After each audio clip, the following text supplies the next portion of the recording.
The bell above the diner door rang softly, but Emily felt it in her chest.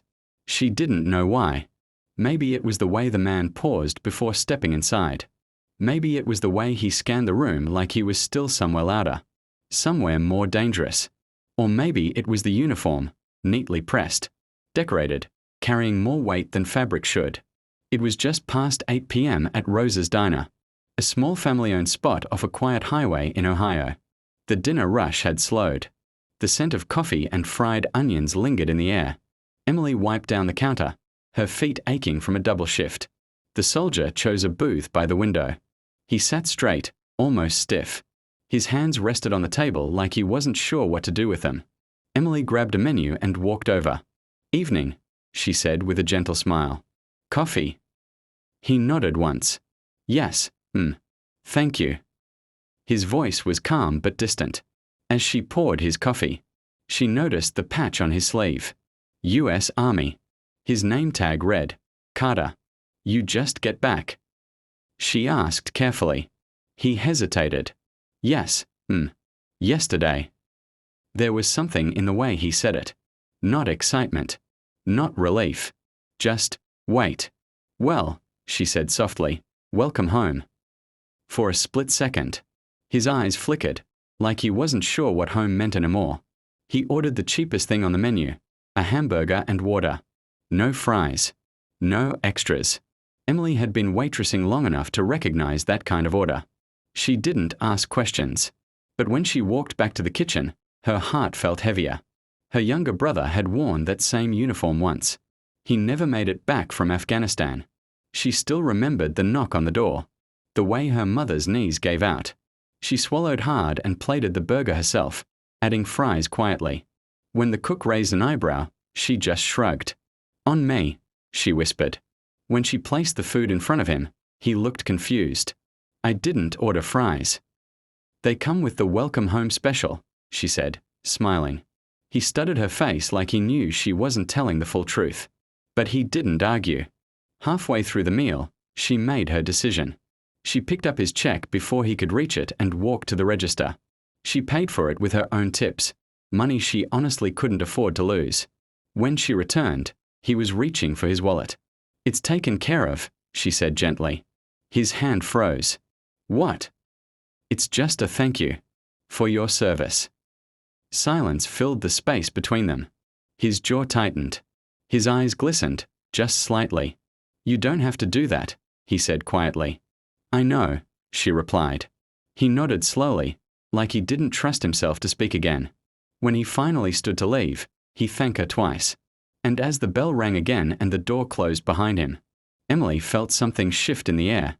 She had no idea that before walking out. He had left something under the plate. Emily didn't notice it right away. The diner got busy again. A family of 5 came in. 2 truck drivers took seats at the counter. Orders stacked up. Coffee refills needed pouring. And for a while, life moved forward like it always did. It wasn't until nearly closing time that she returned to the booth by the window. She carried a damp cloth and a tired sigh. When she lifted the plate, something slid onto the table. An envelope. Her name was written on it. Emily frowned. She looked toward the door instinctively, but the parking lot outside was dark and empty. She opened the envelope carefully. Inside was a folded receipt and cash. A lot of cash. Her breath caught. She unfolded the receipt first. On the back, written in neat, steady handwriting, were words that made her hands tremble. "You reminded me what I was fighting for. Don't ever think your kindness is small. Sergeant Daniel Carter." Her heart pounded. She counted the money. $500. Emily sank into the booth. $500 was more than she made in a week. She immediately ran to the door, stepping into the cold night air. But he was gone. No car lights. No footsteps. Just silence. Back inside, she stared at the envelope again. Her first instinct was guilt. She hadn't paid for his meal expecting anything back. That wasn't the point. The next morning, she told her manager. He stared at the cash like it might disappear. "You keeping it?" he asked. She hesitated.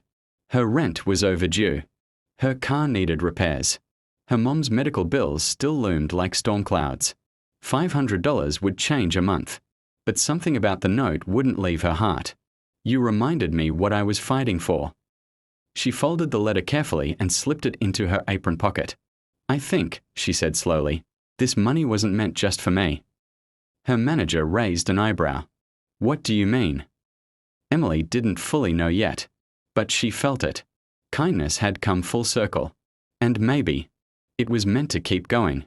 She just didn't know how far it would reach. 3 days later, Emily made a decision that surprised everyone, including herself.